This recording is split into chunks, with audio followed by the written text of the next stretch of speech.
Hi, this is Paul the Pipe Guy live from Rochester, New York, and I have my wood burning stove going over here, as you can see. Yeah, look at that. I used to have a wood burning stove. I miss it very much, and I think we're gonna title this video Smoking a Pipe and a Chat About Life. I'm 56 years old, which I don't feel it. Life has gone by so quickly. And now I have friends that I've known for close to 50 years. And so I'm going to be smoking some butternut burley out of my Peterson X105 bowl. Yeah, look at that. She's a beauty. Beautiful silver band on her. And Peterson makes a great pipe. Mm. Mm. So,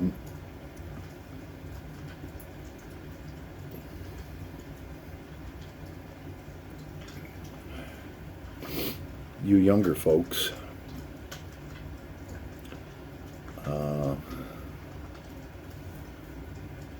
well, hold on a moment, I forgot something. Always got to have your tamper tool, and it was out of reach. So I found through many years, as I look back on my life, and some of the people of my generation that are in their 50s, 60s, maybe even in your 40s,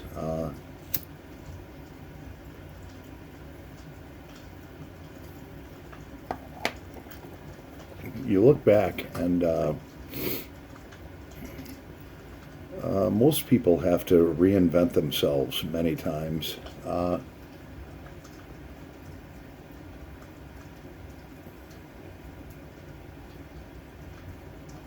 I raised a very, very large family of 10 children. And as most of you know, one's in heaven, the oldest one. But in doing so, I had to have an income to substantiate and support raising all those kids. I mean, my grocery bill was $400 a week. So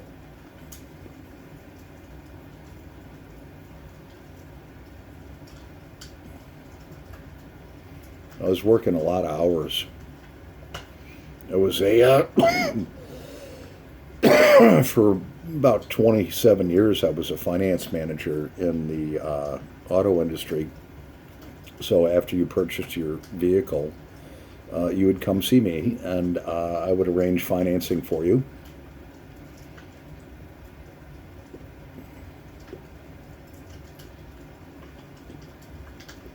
I'd offer you, the extended warranty. And I was very good at my job, but I was very honest. A lot of people think that car people are unscrupulous and dishonest, and I was none of that.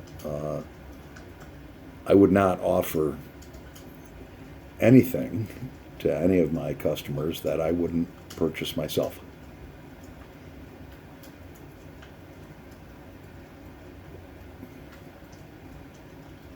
So I went through that, and I made tremendous amounts of money. Tremendous amounts of money.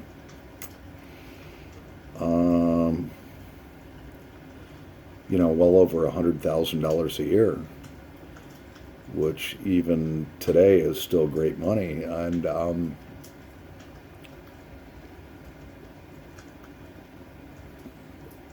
it all went to my family.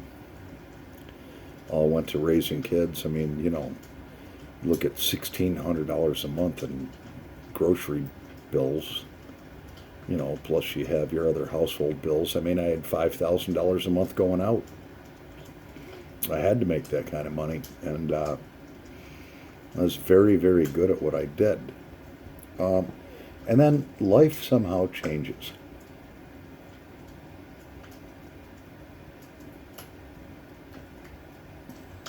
I decided one day that I I wanted to start my own business, and so I asked my father to be my business partner. He's passed on now. So all the original people I started my family business with are gone, and my son, my oldest boy, and my dad.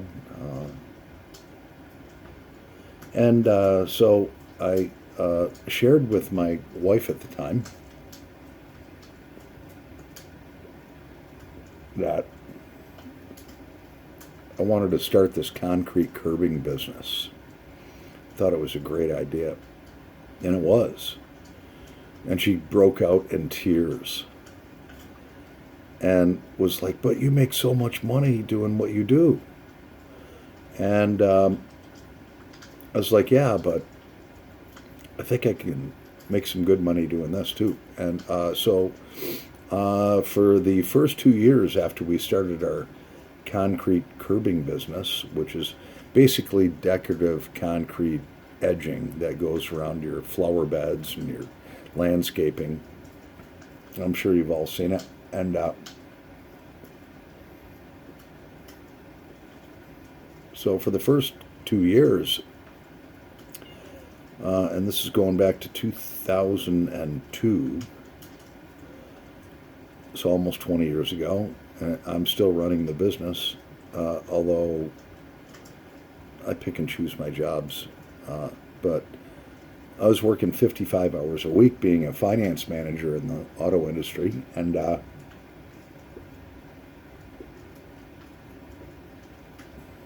working about 30 hours on my own business with my father. And so after a couple of years, we decided we were going to go and make a TV commercial, because nobody had ever really heard of this product that we were installing. So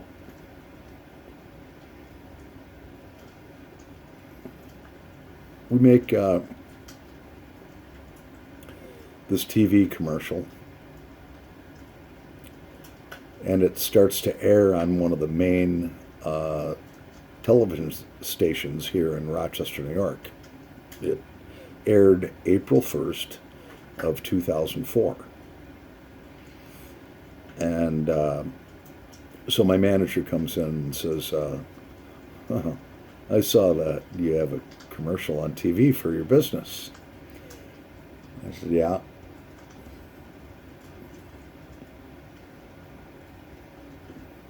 He says, I suppose this is going to be your last day here. I said, yeah. So I had written 4 letters of resignation to important managers and leaders of the company that were important to me. And I resigned that morning. All my salespeople, all the other managers are coming up. I mean, my commercial was on like every half hour, and on this main TV station, and they're like, it's a 24-hour news station, and they were coming. I just saw you on TV. I couldn't go any place without people like picking. Aren't you the guy off of our news? Couldn't go anywhere. It was almost like a celebrity status. I guess I had my 15 minutes of fame, and so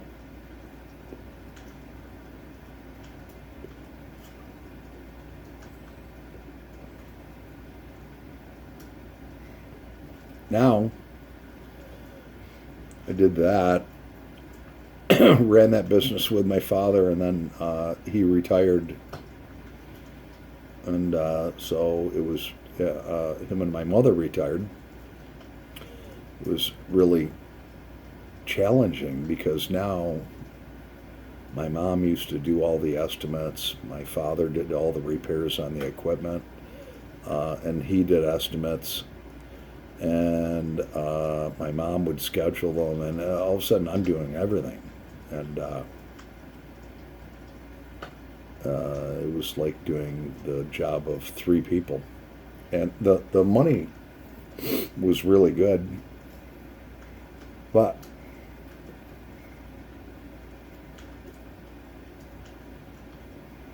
you reach a point in your life where, I'm 56 years old now, and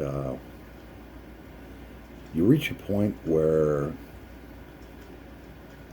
to earn that all American big dollar is just not worth it. I'd rather put my 40 hours in a week. I went from being a finance manager, wearing a $1,000 suit and tie every day, custom made, to going in blue jeans and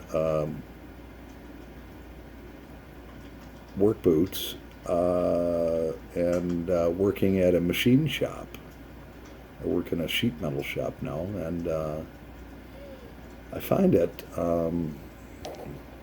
very rewarding.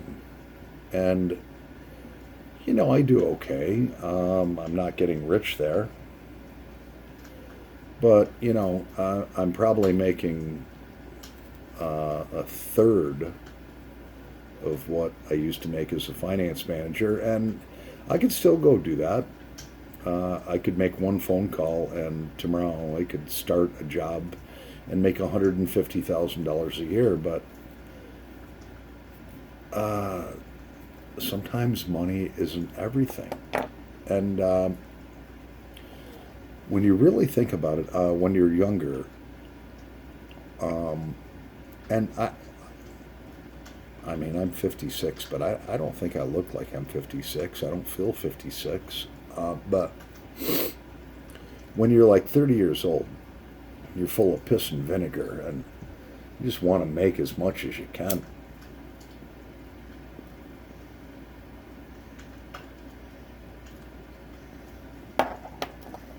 And then later in life, I suppose you pick and choose what you want to do. What do you want to sacrifice to make a living? And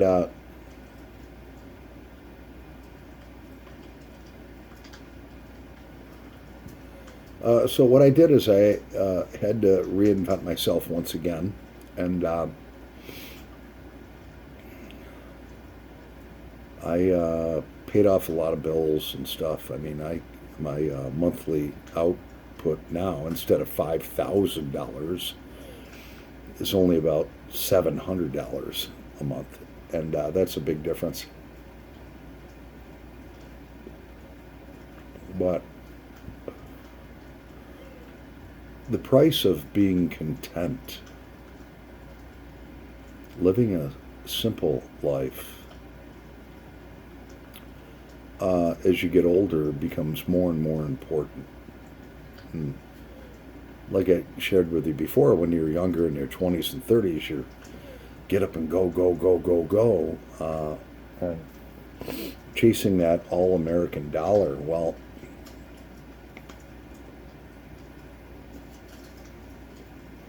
the reality of it is that now that I've simplified my life, I actually have more disposable income than I did when I was making $110,000 a year.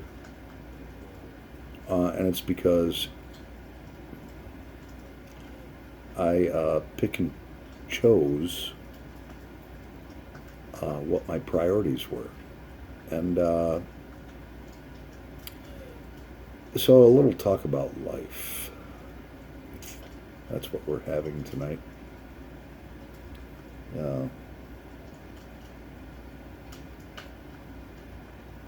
I'm very, very thankful that for the good friends I have, and I can probably count my friends, my close friends, on one hand. Uh, People that I've been there for, and people that have been there for me. Um, you can have tons of friends, but when the going gets tough, who's really going to be there for you? You know, most of them will just turn their backs. They say that they're your friends, but when you're in need, all of a sudden they're not there. So I know which friends I have that have been there for me, and I've been there for them, and I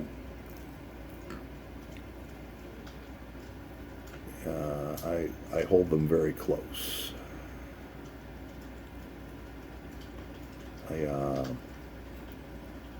Like I said, I have 10 children. One is in heaven, and each one of them is different. I out of those 10 children, I raised 3 stepsons, which was not an easy task because you're raising a child that isn't yours. Even though they are yours, they're not your blood, and it makes it harder. And I don't want to put anybody down, but it makes it harder when you don't have someone that backs you up on the way that they should be raised. Always in disagreement, you know, with you, and that's kind of what I had, and so it made it hard. I wanted to do the best I could with my 3 stepsons, and I don't even like to call them stepsons, but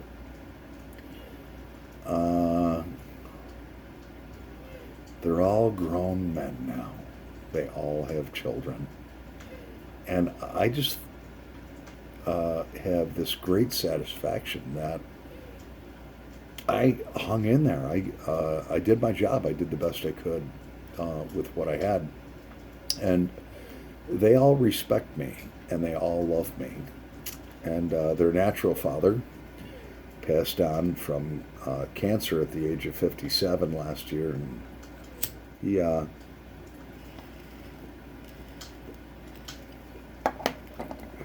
he did the best he could with them. He had a severe alcohol problem, and when you have something like that, you do things that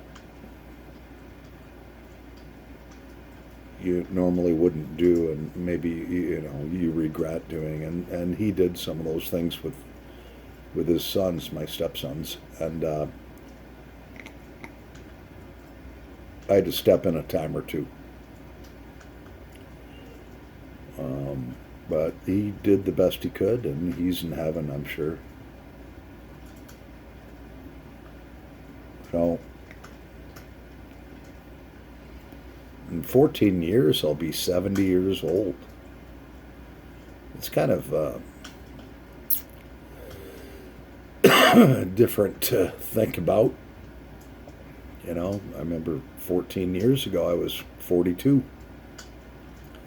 And in 14 years, I'll be 70.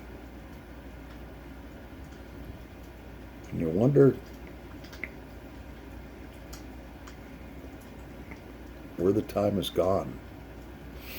It passes by so quickly, and always, as I tell all my sons, never get too old and be afraid to kiss your father, because you don't know when the next time you'll be able to do that. You don't know when your last time. Every life ends, and enjoy every moment of it, and don't be afraid to give your dad a kiss. And so every one of my sons, before they leave, when they come visit me, I give them a hug and a big kiss. And they've all been brought up that way. I'm so proud of my sons.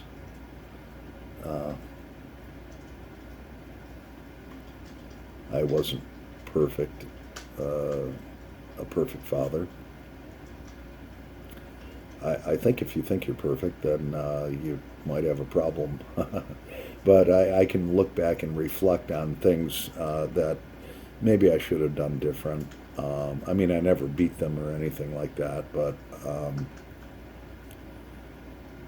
I could have done some different things in my personal life.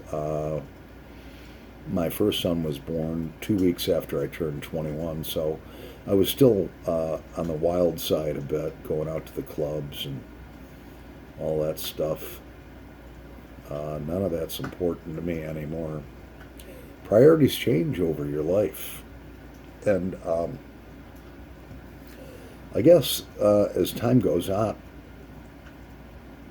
you kind of hone your life into something that's really good, or at least hopefully. But I remember when I was in my early 20s, we used to go out to the clubs, the dance clubs, and everybody would be wearing their best suit or sexy dress or whatever. And those things back then were important to me. I thought they were a lot of fun, and they were a lot of fun. And we used to have this guy that we worked with, and he was in his 40s, which when you're like 21 or 22, a guy that's like 48 years old seems ancient to you. And we'd always ask him to go with us, and he'd be like, no, I just want to go home at the end of the day and spend some time with my wife and kids and relax. And I was like, but don't you ever want to go out? And he says, Paul, I used to when I was your age. And he says, someday you'll understand. Someday you're going to reach that point in your life where the things that you think are fun and important now won't matter. You won't want to do them. You'll just want to go home after work and spend time with your family. And at that time, I couldn't understand it because I used to get so excited. All right, it's almost 9 o'clock. We're going to close and we're going to go out and have some fun. So that's our little talk about a little bit about my life and about life itself. I hope you enjoyed this video, and Paul the Pipe Guy live from Rochester, New York. Happy pipe smoking, pipe smokers. Over and out.